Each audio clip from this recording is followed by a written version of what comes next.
afternoon, good morning, everybody. Thank you for joining us in our 17th installment of the Presidential Lecture Series of University of Guam President Robert Underwood. I'd like to recognize some of our special guests here this morning, starting, of course, with Dr. Robert Underwood, President of the University of Guam.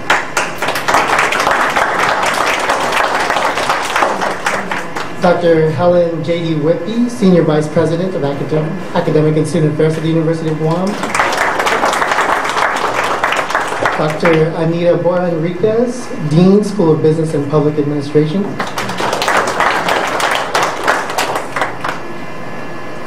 Dr. James Selman, Dean, College of Liberal Arts and Social Sciences. Jesse J. Kenya, President of the Student Government Association.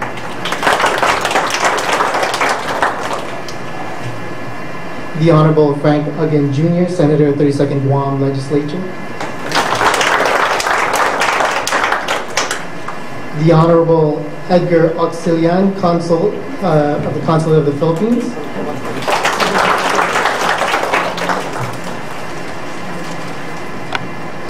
And once again, I'd like to welcome you this morning. And without further ado, I'd like to introduce the University of Guam President, Dr. Robert A. Underwood.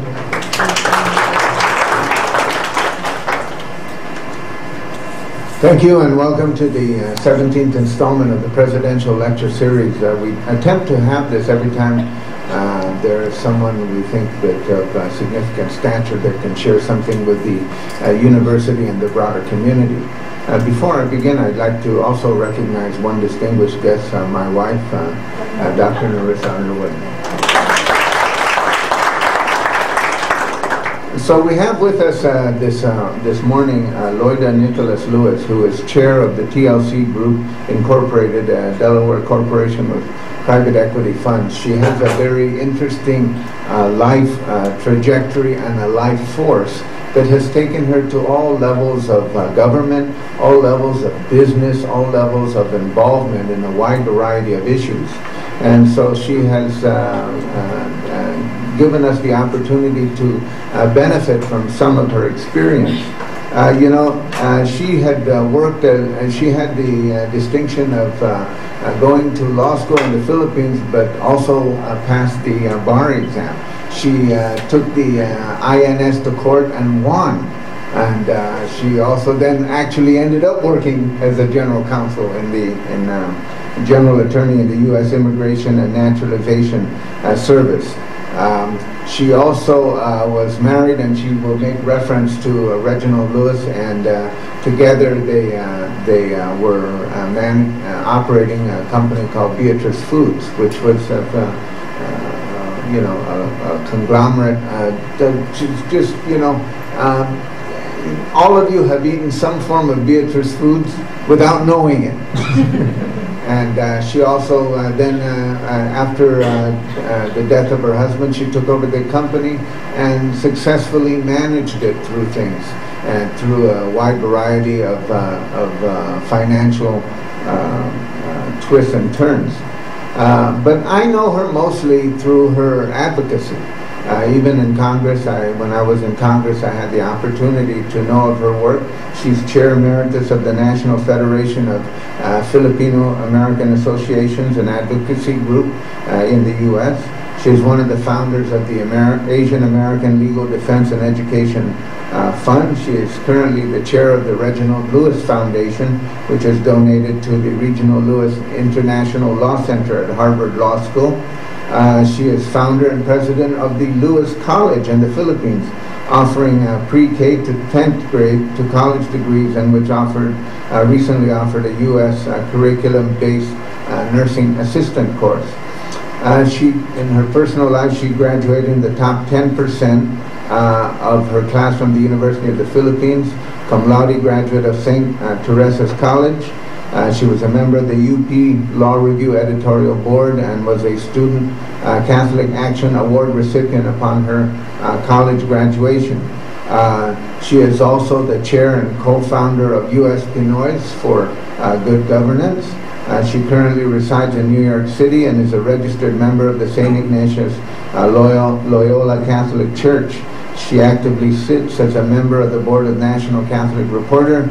She speaks several languages, English, French, Spanish, and Filipino, and Bicolano, so I heard. And she and Mr. Lewis have 2 daughters, both cum laude graduates of Harvard College. She has 3 grandchildren. That's probably her greatest achievement. So it is my honor and privilege to present to you Ms. Loida Lewis.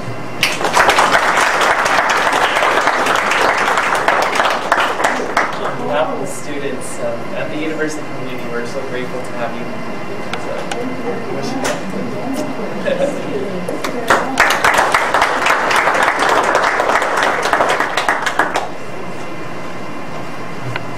Well, first of all, thank you very much, Mr. President, for a very generous, very well-researched introduction. And to the President of the Student Council, yes? Yes. Okay. Thank you very much for preparing this beautiful lei of orchids. Who was responsible for bringing this, all of you, thank you. Thank you very much. Good morning, good afternoon, everyone, or good morning, everyone. And I am very honored to be part of the 17th Presidential Lecture Series. And for that, I congratulate your President for instituting it. So a big hand for President Underwood. And I would want to recognize always the better half, Dr. Narcisa Underwood. Dr. Narcisa Underwood. Yes. I am here because friend and the chairman of the U.S. Pinoys for Good Governance, of which I am the national chair, had invited me to come to Saipan. Both of us are going to Manila to participate in the Global Summit of Filipino Overseas, because at the Commission on Filipino Overseas, headed by Loida Nicolas, who happened to be my sister, has called on all the Filipinos that has been given awards by the President every 2 years. So 2 years ago, around 200 of us came to Manila to help. How do we, Filipinos in the diaspora, how can we help the development of the Philippines? You know, it's a form of giving back. And since then, we had a regional meeting in Europe, in Rome, where Filipinos in Europe came together and were able to organize themselves. And now we're going back to the Philippines to see from then what else can we do and where else can we organize Filipinos. So we're going to next year for a regional meeting in Dubai for the Middle East Filipinos. Now, the biography that your president had said is quite long, so I don't know where to begin and tell you about my life. But as you heard, my husband was African American, came from very, very modest family. In fact, when he said, when his father left his mother when he was 5 years old and brought him back to his grandfather's house, his grandfather was like, you know, he had eight children, his grandfather. The mother was the oldest, and adopted 2 more. So there were 10 children, 10, you know, brothers and sisters of his mother. And here he was, 5 years old, being brought in. And so when the mother came with my husband, 5-year-old Reginald, and said, you know, we're coming to stay with you. I left his father. And the grandfather said, what? Blip, blip, blip, another mouse to feed? Well, I don't want to curse. But my husband heard it. And his mother said, don't worry, Dad, we pay our way. So from early on, my husband learned that taking responsibility for yourself, you know, don't depend on, you know, grandpa, grandma, mother, father. Take responsibility for yourself. And so as he was growing up, that was always in his mind. Take responsibility and plan for your life. And so he was able to, you know, they were very modest, very poor. To go to college, he was able to get a scholarship at because he was the quarterback, you know, excellent record, scholarship to college, Virginia State University. He lost it because he was injured, and so what did he do? He worked as a college student, he arranged his schedule so that on certain days he can go out and get money, get schools to be photographed and have an album. I don't know if do you have that here also in Guam? I know when I was in in the Philippines. Oh no, when my daughters were growing up, kindergarten, grade 1, there's always somebody coming in taking your picture. All right, and you pay a certain amount. So he became the salesman, and with that he was able to finish college. But on the 4th year of his college, there was this special scholarship given out to the top 5 students in historically black colleges to go to Harvard Law School, because the Rockefeller Fund said, we need more person of color going into law. But how can you have lawyers from the African American community when there are not families with lawyers or doctors? Because you sort of like you're a family of doctors, then you become a doctor to a family of lawyers. So they established a summer program for the top students of historically black colleges to come to Harvard Law School and be exposed to the law. Junior, not senior, junior, so that when they come back to the school, they can talk about it. My husband then was going into the senior class. So technically, he was not allowed, or technically, he is off. He's not one of those. But when he heard it was about going to Harvard Law School and studying there for summer, and you will be given a stipend, he worked so hard, and he campaigned with the teacher who was doing the selection that he was included as the 5th. So during that entire summer, he said, if I can stand on my head, if I will work so hard and show them that, I can be a law student, that's my chance to come to Harvard Law School. And indeed, during that term, he was so brilliant that Professor Sanders said, Reg, if you want to come to Harvard Law School, you have a seat in the class of 68. And that's how he came to Harvard Law School.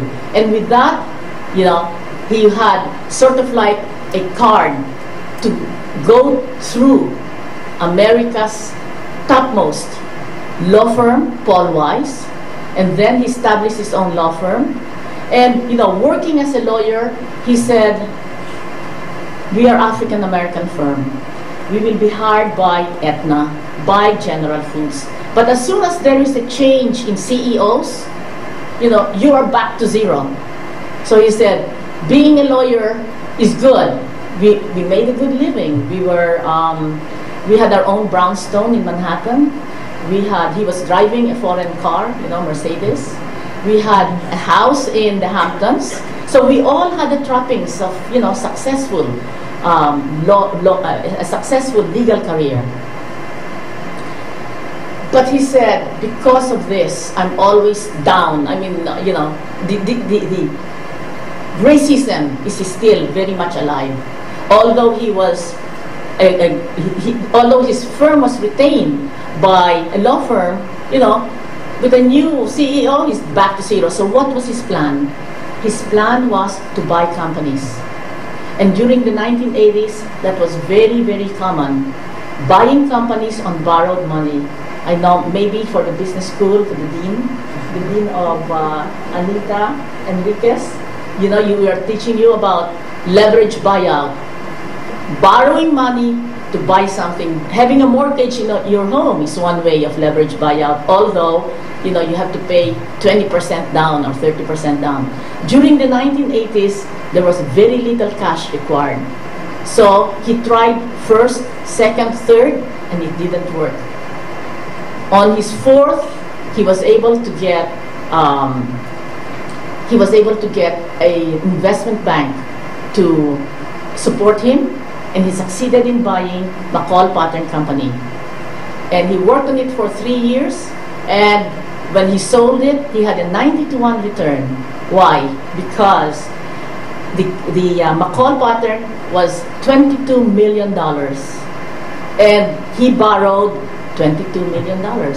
So zero down payment, 100% financing, and he sold it later for a 90-to-1 return. Back to back, he bought what your president mentioned, Beatrice International.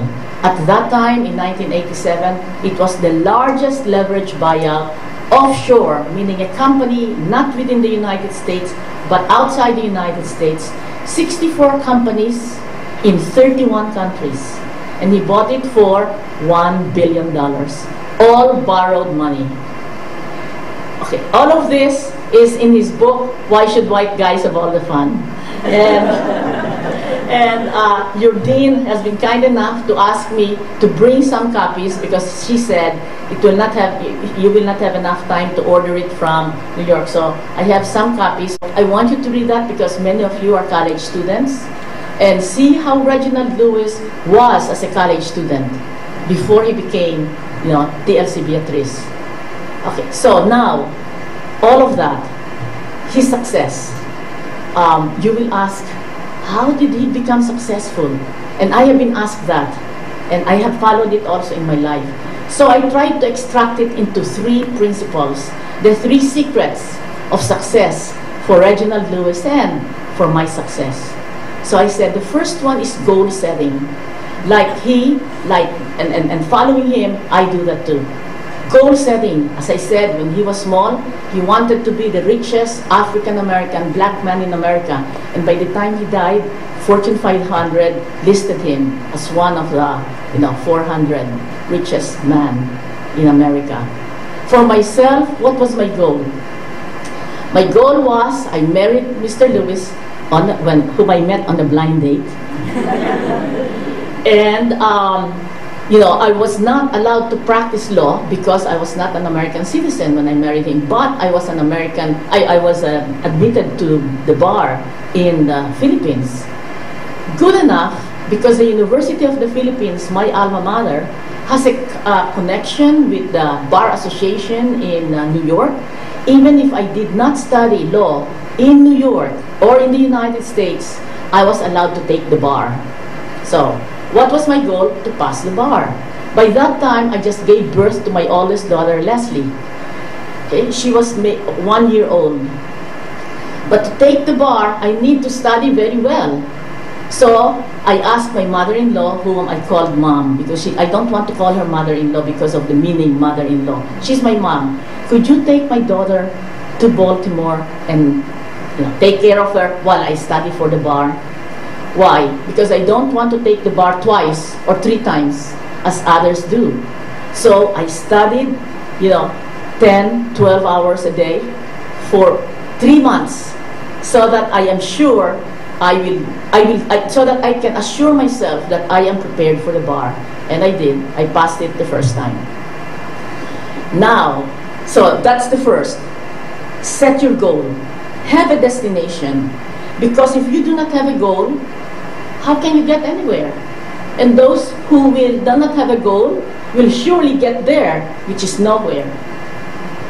So the other thing is that the other goal that I had to set in mind when my husband died was to take over what he had left behind. First of all, 2 daughters, 12 and 19. I will be mother and father to them. So no social life, no galas, no nothing, just my girls. Anytime they have, my oldest was at Harvard. Anytime she had an affair, I am there. Birthday, I am there with fried chicken, and a birthday cake. And for my daughter who was in middle school, she became captain of the basketball team. I'm there cheering. I'm the only one shouting, "Go girl, go!" Okay, so for 2 of them, total attention. And thank God, both of them are Harvard graduates, cum laude. Now, that's not the only thing that I was left with. TLC Beatrice. So I had, when he died, I was just totally out of it. Not only out of it, I was totally in funk, as the young people would say. I could not say the Our Father. I could not say Thy will be done. But as a Filipino raised in the Philippines, I am so blessed that we have the gift of faith, because during that darkest time, I never lost my faith in God. I know God will be there for me. In fact, God is there for me. He has not left me orphaned. And so with that in my heart, I know I can tackle whatever comes my way. So 1 year later, I decided to take over the company. We spoke to the board of directors, and you will say, how come? You have no experience? You're just a widow? Oh, maybe you may be a lawyer. But my husband had enough foresight to see to it that the Lewis family had 51%. So if the board of directors do not approve, they're all out. And that's how I became CEO of TLC Beatrice. So what did I do? The first thing I did was look at I'm not an accountant. I don't know how to read, balance sheet and profit and loss. But one thing I know is the bottom line. Are we in the red? Are we in the black? And when I took over, we were in the red, several million down. So very easy. Our income is down. Our expenses is up. I mean, if you are if you're a mother looking at your income and looking at your expenses, what do? Either increase your income, in which case it's hard because, there was recession in Europe. There was, 50% of Beatrice was ice cream. And during that year, it rained in Spain and Germany and Norway and Italy. So you cannot say next year it will not rain. So I had to cut expenses. I sold the company jet. I sold the company limousine. I reduced our rent from 48,000 square foot on the top floor of 9 West, a very famous building, to 7,000. So in 1 year, I cut off expenses. And so we had, plus the first year, 5 million the next year, 10 million the next year, 15 million the 5th year, and on the 6th year, I started to liquidate. I liquidated, meaning I sold all of the companies, and at the end, instead of giving dividends and buying another company, I said, so that's just to tell you about setting your goals. That's the first secret of success. As college students, your goal is to finish. So, wag mo na mag-boyfriend, girlfriend.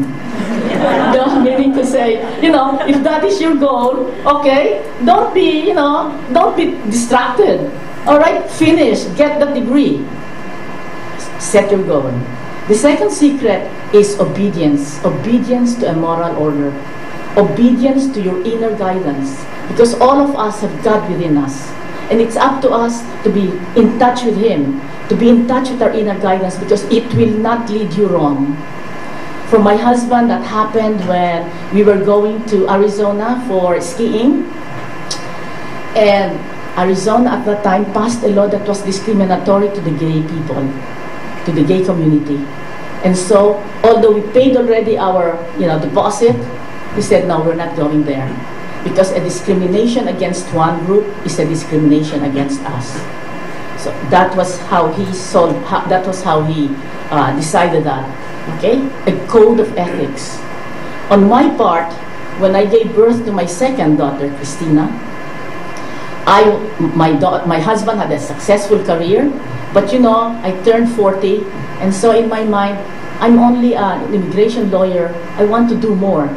And so what I did was buy real estate. And so here I am, mother to a very successful lawyer, daughters to 2 children, still one a baby, the other one in high school. Number 3, house. I'm taking care of the house because I belong to the old school. My husband works, I take care of the house. And I was also working with immigration because by that time, I won my discrimination suit. And then I am a real estate investor. So what happened? I got pneumonia. Why? Because I was taking on too much. So what does that mean? Order, priority, prioritize your life, which I didn't do. And that was a hard lesson for me. So the first order of business, what was most important? Was my children, my husband. Second, I am a career woman.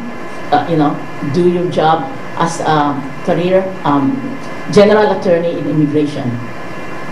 So that's the second secret of success. Order, obedience to an inner code of ethics. And the third secret of success is determination. Now you have set your goal. You're obeying a code of ethics. Now you set your teeth together and be determined, be resolved, be resolute that you will work hard to reach your goal. For my husband that was buying his own company, as I told you, as a lawyer, you bill clients, but there are only 24 hours in a day. You cannot bill your clients for 48 hours in one day. So your success is limited. But if you go into business, the sky is the limit. And as I told you, my husband lost the first business he was trying to do. The owner sold it to somebody else. Second business got sold again to somebody else. The third business was furniture company in California. And he worked on that for 18 months. Going to California, befriending, of course, the owner of the company, even the wife and daughter, finding a job for the daughter in New York, so eventually he got a contract to sell. At closing, the man who was Caucasian broke the deal. And how was that? He accused my husband of telling him to use two books, one for IRS and one for the real profit. And so my husband, that was a lie. So my husband said, "What? You bleep, bleep, bleep? Bleep, bleep, bleep, bleep, bleep, bleep." I mean, all the curses, and that deal will never close. So it didn't go. So my husband was so devastated. 3 times he tried to buy a company, and 3 times he failed. But he did not say, and I thought because the owner of the company was racist, he didn't say that. He didn't say, "Oh, my lawyer didn't do their job." The lawyer was his own company. Okay, so what did he start to look? He looked, what are the other companies that are successful? What are they doing? Okay, you don't have to reinvent the wheel. There are others who have been successful when your own business or even in your own career. Look at somebody in that business who is successful and then try to be a mentee to that mentor. Okay, don't be afraid to ask questions. So he looked at all of the successful LBO artists, Henry Kravis, Ron Perelman, Sir Jimmy Goldsmith, and what did he find? All of them had other people helping. He was trying to do it all himself, his own lawyer, his own investment banker, his own accountant. So when the third deal came that I told you about, the McCall Pattern Company, he hired Deloitte and Touche, he hired Bear Stearns. There are no longer any Bear Stearns, but in 1987, that's what he did. He hired Paul Weiss as a lawyer, and he was able to close that deal. So, third secret of success is determination. Determination. So, I will close it now with a summary. The first secret is goal setting, that's G. The second one is obedience to an inner code of conduct, obedience to an order. Your inner order, your inner guidance, that's O, obedience. And 3 is determination, D. So to make it easy for you, it's G-O-D, God. Why? Because with God, everything is possible. With God, nothing is impossible. And I find that in my own life.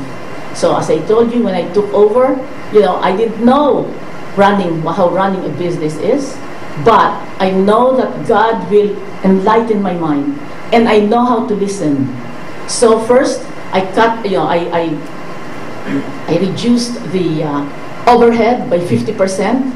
I gave very good termination pay to all of the executives that my husband hired, and I hired my own, a lawyer and I retained the CFO. brought into a CFO and a general counsel. All the rest got fired.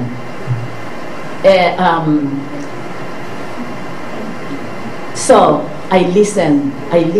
So for all of you business students, okay, and whoever are here, don't forget to listen, because sometimes you're so convinced of your own beatitude that you cannot hear what others are saying, especially those who are close to you.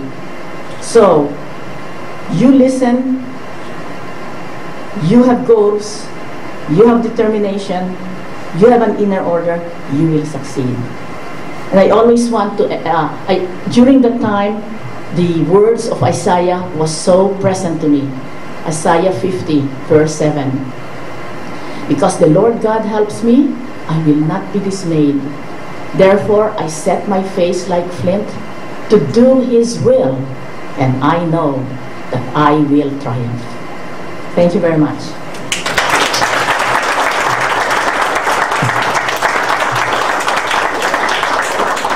Thank you so much, Dr. Lewis. I'd like to now open the floor for any questions that the audience might have.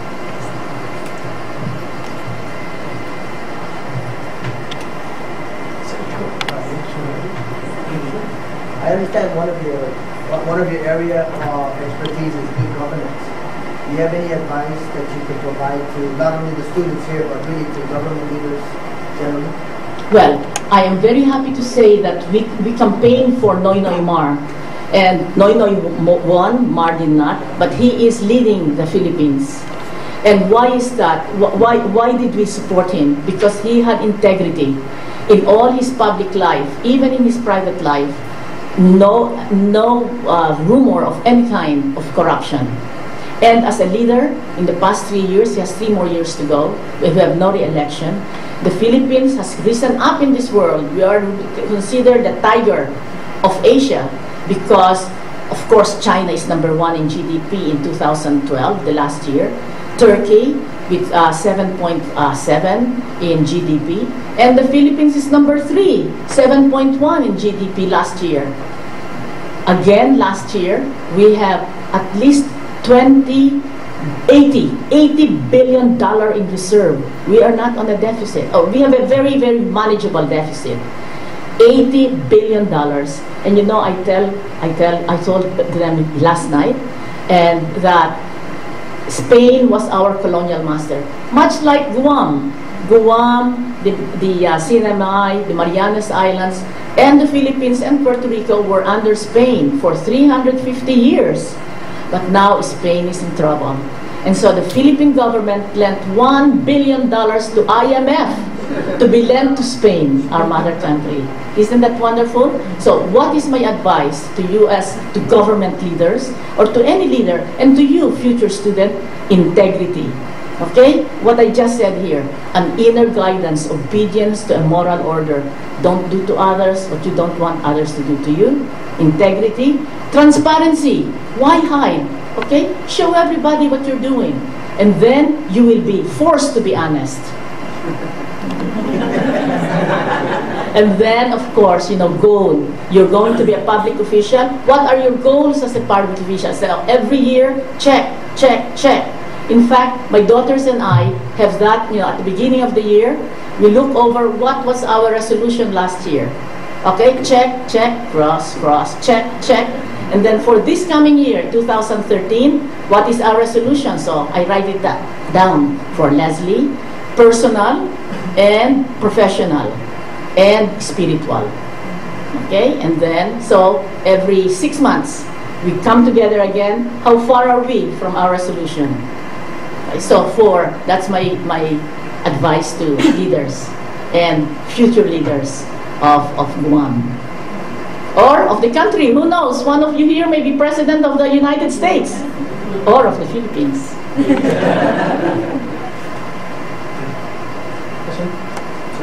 I'm curious to hear what your thoughts are on grab mentality, and do you think it exists and it's a major problem with Filipinos? Oh, definitely. In fact, last night I was honored by the Filipino community of Guam, and I said, how many are there? Only one. I said, thank God. because I visit as chairman of US Pinoys and as president of the previous president of National Federation of Filipino-American Filipino-American associations in the United States. I have traveled all over the United States, and invariably there are 2 community organizations, or Bicolandia organizations, 2 or 3, or Ilocano organizations, 2 or 3 or 4. Okay, so crab mentality. Why? Because when somebody becomes president and the other one fails, oh, hindi ka pwede dyan. Ako, presidente rin. Meaning to say, you're president, you're not the only one. I'll be president too, and you form your own organization. Okay, so that is terrible. That is terrible. So, what is it? It's envy. It's envy. Why can you not rejoice at the success of somebody else? It's lack of big heart. Okay, I mean, and it corrodes your spirit. You should be open to somebody else's success. A Filipino Guamanian becomes senator. Hey, and he is good. He's got all the qualities. Support him, and then continue to support him, even in your own class. You know, there's valedictorian, salutatorian. Of course, you are competing, but if he gets it, you know, rejoice in his success. So, crab mentality is very common in the Filipino community and maybe other community. And so that's one of the things that you have to extract from your heart. It will not help us as a people. Thank you. Any other questions?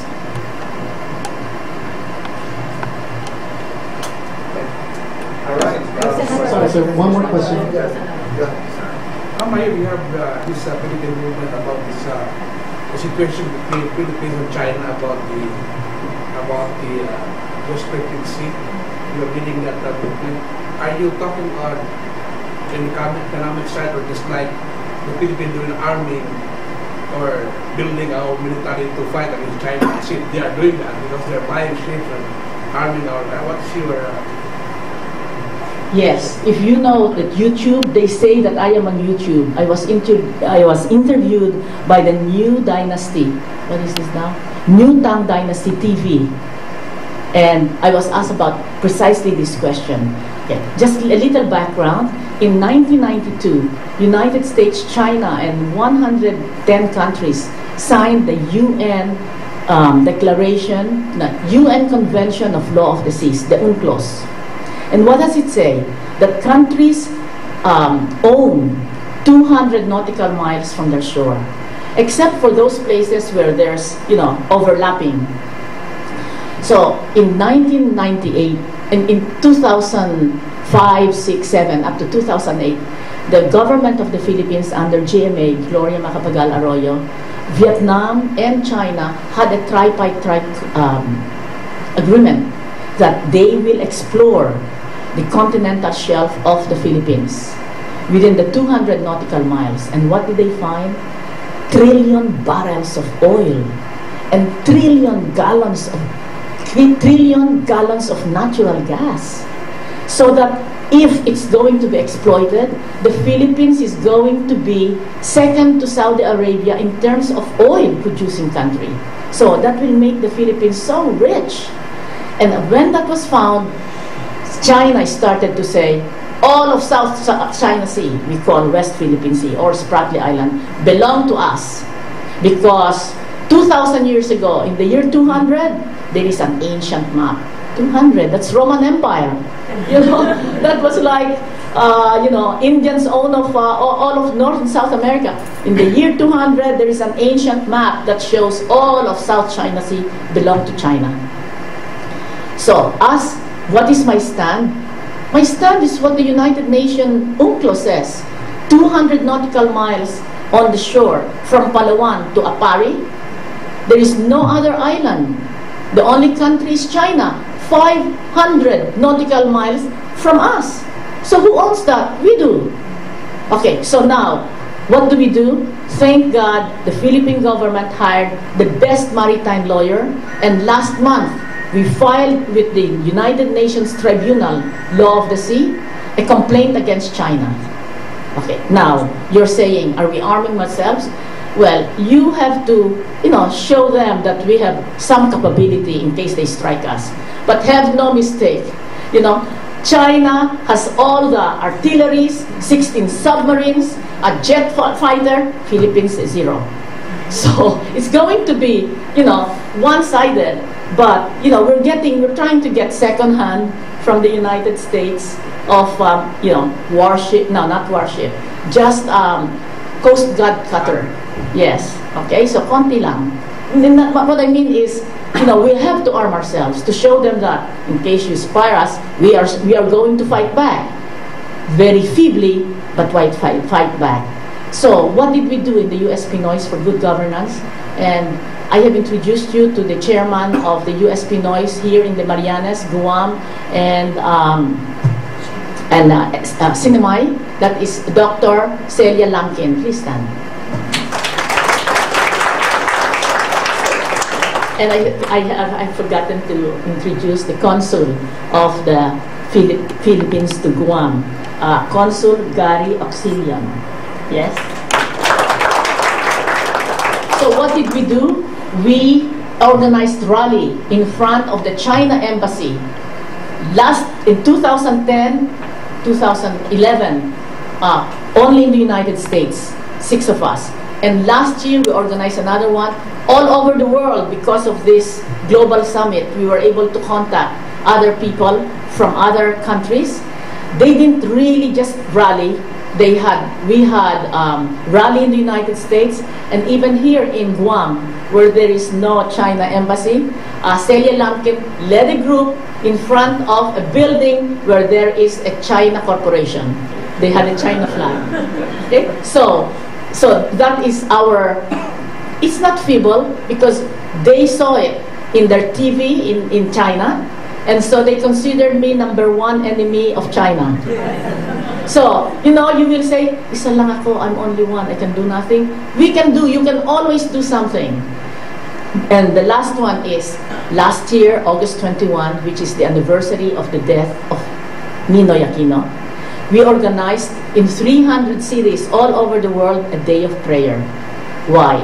Because China may have warships. They have warships, and we have worship. With God, everything is possible. And so what happened? Instead of looking at us, they look at Japan now. Okay? Japan and China are quarreling. Ligtas na tayo. Meaning to say, they are not talking war with us. So you see, prayer works. Thank you very much.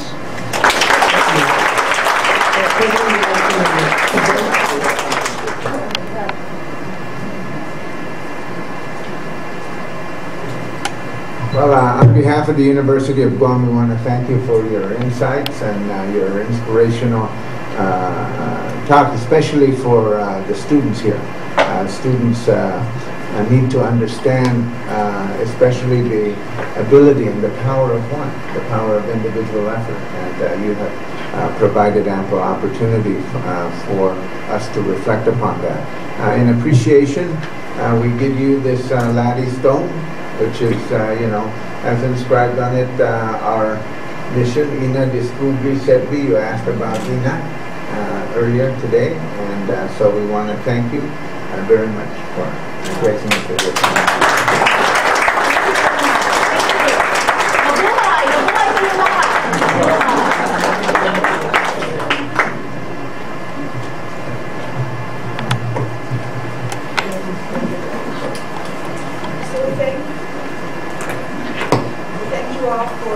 Thank you all for being with us this morning, and we hope that you will come again. This event has been recorded and will also be on YouTube, but she will be #1 friend of Guam. Thank you, and of the University of Guam. Thank you so much for being here.